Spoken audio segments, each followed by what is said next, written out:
ಈ ಅಜ್ಜಿ ಮೊಮ್ಮಗನ ರೀಲ್ಸ್ ನೋಡಿ ಇಡೀ ಕರ್ನಾಟಕದ ಜನರೇ ಮೆಚ್ಚಿಕೊಂಡಿದ್ರು. 93 ವರ್ಷದ ಅಜ್ಜಿಯ ರೀಲ್ಸ್ಗೆ ಅದೆಷ್ಟೋ ಮಂದಿ ಫ್ಯಾನ್ಸ್ ಆಗಿದ್ರು. ಆದ್ರೀಗ ಅದೇ ಅಜ್ಜಿ ಕೊನೆಯುಸಿರೆಳೆದಿದ್ದಾರೆ. ಎಲ್ಲೋಗಿದಿ? ಆರಾಮೇಲೆ ಇತ್ತು. ಫಸ್ಟ್ ಬಂದೆ. ಅಮ್ಮ ಇಲ್ಲೊಂದು ಸೈನ್ ಹಾಕೆ. ಏನಿದೆ? ಇದು ನನ್ನ ಹಾಲ್ ಟಿಕೆಟ್. Bus ticket. ಅದೆಂಥ ಖುಷಿ, ಅದೆಂಥ ಜೀವನೋತ್ಸಾಹ. 93ನೇ ವಯಸ್ಸಲ್ಲೂ ಅರಳು ಹುರಿದಂತೆ ಮಾತಾಡ್ತಿದ್ರು. ಮೊಮ್ಮಗನ ಮುಂದೆ ನಾನ್ ಯಾವುದ್ರಲ್ಲೂ ಕಮ್ಮಿ ಇಲ್ಲ ಅನ್ನೋ ರೇಂಜ್ಗೆ ಆಕ್ಟಿಂಗ್ ಮಾಡ್ತಿದ್ರು. ಹೀಗಾಗಿಯೇ ಇವರನ್ನ ನೋಡಿ ಅದೆಷ್ಟೋ ಮಂದಿ ಇನ್ಸ್ಪೈರ್ ಆಗಿದ್ರು. ಅಜ್ಜಿ ಮೊಮ್ಮಗನ ಕಾಮಿಡಿಗೆ ಸಾವಿರಾರು ಮಂದಿ ಫಿದಾ ಆಗೋಗಿದ್ರು. ಇವರಿಬ್ಬರ ವಿಡಿಯೋ ಬಂದ್ರೆ ಸಾಕು ಮಿಸ್ ಮಾಡದೆ ನೋಡ್ತಿದ್ರು. ಆದ್ರೆ ಅದೆಲ್ಲದಕ್ಕೂ ಇವತ್ತು ತೆರೆಬಿದ್ದಿದೆ.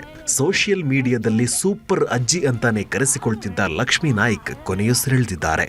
ಓಯ್ ನಂದೊಂದು ರೀಲ್ ಮಾಡ. ನಿಂದೆಂತ ರೀಲ್?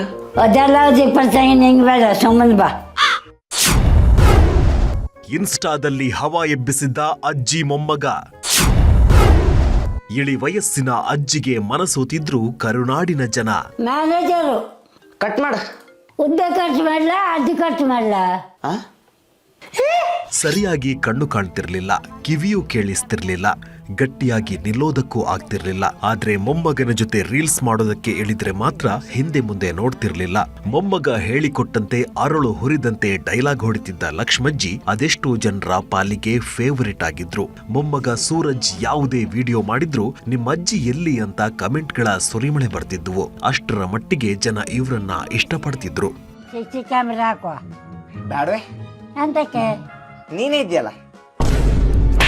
ಉತ್ತರ ಕನ್ನಡ ಜಿಲ್ಲೆಯ ಯಲ್ಲಾಪುರ ತಾಲೂಕಿನ ಮಂಚಿಕೇರಿಯ ಸೂರಜ್ ಡ್ರಾಮಾ ಜೂನಿಯರ್ ಮೂಲಕ ಖ್ಯಾತಿ ಪಡೆದ ನಟ. ಮನೆಯಲ್ಲೇ ಇದ್ದಿದ್ರಿಂದ ತಮ್ಮ ಅಜ್ಜಿ ಜೊತೆ ರೀಲ್ಸ್ ಮಾಡೋದಕ್ಕೆ ಶುರು ಮಾಡಿದ್ರು. 93 ವರ್ಷದ ಲಕ್ಷ್ಮೀ ನಾಯ್ಕ್ ಜೊತೆ 10 ವಿಡಿಯೋ ಮಾಡಿದ್ದಾರೆ. ಸಾಮಾಜಿಕ ಸಂದೇಶ ಸಾರುವ ವಿಡಿಯೋ ಜೊತೆಗೆ ತಿಳಿ ಹಾಸ್ಯದ ವಿಡಿಯೋಗಳು ನೋಡುಗರ ಮನಸ್ಸು ಗೆದ್ದಿದ್ವು. ರೀಲ್ಸ್ ಅಜ್ಜಿ ನಿಧನ ಆಗಿದ್ದು ನಮಗೆಲ್ಲ ಶಾಕಿಂಗ್ ತಂದಿದೆ. ಇವತ್ತು ಅವರ ಒಂದು ಕಾಮಿಡಿ ಏನಾಗಿತ್ತು ನಮ್ಗೆ ನೋಡಿ ಒಂಥರ ಖುಷಿ ಆಗ್ತಿತ್ತು. ನಾವು ರೀಲ್ಸ್ ಓಪನ್ ಮಾಡಿದಾಗ ಅವ್ರ ಕಾಮಿಡಿ ನಮಗೊಂಥರ ಇಷ್ಟ ಆಗ್ತಿತ್ತು. 93 ವರ್ಷದ ಲಕ್ಷ್ಮಜ್ಜಿ ಇತ್ತೀಚೆಗೆ ವಯೋಸಹಜ ಕಾಯಿಲೆಯಿಂದ ಬಳಲ್ತಿದ್ರು. ನಿನ್ನೆ ಚಿಕಿತ್ಸೆ ಫಲಕಾರಿಯಾಗದೆ ಉಸಿರು ನಿಲ್ಲಿಸಿದ್ದು ಅಜ್ಜಿ ಮೊಮ್ಮಗನ ಬಾಂಧವ್ಯಕ್ಕೆ ತೆರೆ ಬಿದ್ದಿದೆ. ಈ ವಿಷಯ ಗೊತ್ತಾಗ್ತಿದ್ದಂತೆ ಸಾಮಾಜಿಕ ಜಾಲತಾಣದಲ್ಲಿ ನೂರಾರು ಮಂದಿ ಸಂತಾಪ ವ್ಯಕ್ತಪಡಿಸಿದ್ದಾರೆ. ನನ್ನ ಮುಖ ನೋಡಿದ್ರೆ ಸಾಯ ತನಕ ಸಿಂಗಲ ಉಳಿತೇನ. ದರ್ಶನ್ ನಾಯ್ಕ್, ನ್ಯೂಸ್ 18 ಕಾರವಾರ. ಕೋಲಾರ ಜನರಿಗೆ ಶುದ್ಧ ಕುಡಿಯುವ ನೀರು ಸಿಗಲಿ ಅಂತ ಸರ್ಕಾರ ಕೋಟಿ ಸುರಿದಿತ್ತು. 1239 ಶುದ್ಧ ನೀರಿನ ಘಟಕವನ್ನ ನಿರ್ಮಿಸಲಾಗಿತ್ತು. ಆದ್ರೀಗ ಅವೆಲ್ಲ ತುಕ್ಕು ಹಿಡಿದಿದ್ದು ಹನಿ ನೀರಿಗೂ ಪರದಾಡ್ತಿದ್ದಾರೆ.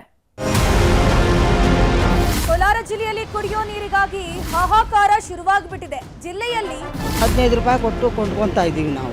ಇವಾಗ ಬೇಸಿಗೆ ಕಾಲ, ನೀರು ಜಾಸ್ತಿ ಬೇಕು. ಎಲ್ಲ ಬಡ ಮಕ್ಕಳು. ಕೋಲಾರದಲ್ಲಿ ಶುರುವಾಗಿದೆ ಜೀವಜಲದ ಹಾಹಾಕಾರ. ತುಕ್ಕು ಹಿಡಿದ ನೀರಿನ ಫಿಲ್ಟರ್ ಘಟಕ ಕೇಳೋರಿಲ್ಲ ಕಷ್ಟ. ಬಡವನ ಕೋಪ ದವಡೆಗೆ ಮೂಲ ಅಂತಾರಲ್ಲ, ಇದಕ್ಕೆ ನೋಡಿ.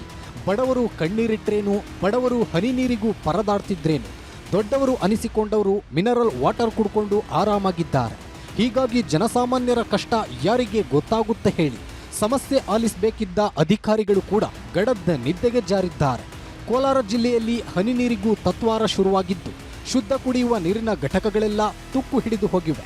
ಬೇಸಿಗೆ ಅನ್ನೋದು ಕೋಲಾರ ಜನರ ಜೀವ ಹಿಂಡೋದಕ್ಕೆ ಶುರು ಮಾಡಿದೆ.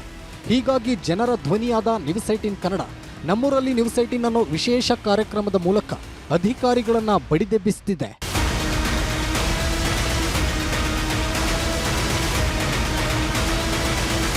ಹೇಳಿ ಕೇಳಿ ಕೋಲಾರ ಮೊದಲೇ ಬರದ ನಾಡು. ಅದರಲ್ಲೂ ಶುದ್ಧ ನೀರು ಸಿಗೋದು ತುಂಬಾ ಕಮ್ಮಿ. ಫ್ಲೋರೈಡ್ ನೀರು ಜನರ ಜೀವ ಹಿಂಡ್ತಿದೆ. ಇದೇ ಕಾರಣಕ್ಕೆ ರಾಜ್ಯ ಸರ್ಕಾರ ಜಿಲ್ಲೆಯಾದ್ಯಂತ 1239 ಶುದ್ಧ ಕುಡಿಯುವ ನೀರಿನ ಘಟಕಗಳನ್ನು ನಿರ್ಮಾಣ ಮಾಡಿತ್ತು. ಆದ್ರೀಗ 136 ನೀರಿನ ಘಟಕಗಳು ಕೆಟ್ಟು ನಿಂತಿವೆ. ಮುಳಬಾಗಿಲು ಹಾಗೂ ಶ್ರೀನಿವಾಸಪುರ ತಾಲೂಕಿನಲ್ಲೇ ಅತಿ ಹೆಚ್ಚು ನೀರಿನ ಘಟಕಗಳು ಕೈಕೊಟ್ಟಿವೆ. ಗ್ರಾಮ ಪಂಚಾಯಿತಿ ಅಧಿಕಾರಿಗಳ ನಿರ್ಲಕ್ಷ್ಯದಿಂದ ವಾಟರ್ ಫಿಲ್ಟರ್ಗಳು ಹಾಳಾಗಿದ್ದು ಕೆಲವು ಕಡೆಗಳಲ್ಲಿ ಕರೆಂಟ್ ಬಿಲ್ ಕಟ್ಟಿಲ್ವಂತೆ. ಹೀಗಾಗಿಯೇ ನೀರಿನ ಸಂಪರ್ಕ ಬಂದ್ ಮಾಡಿದ್ದಾರಂತೆ.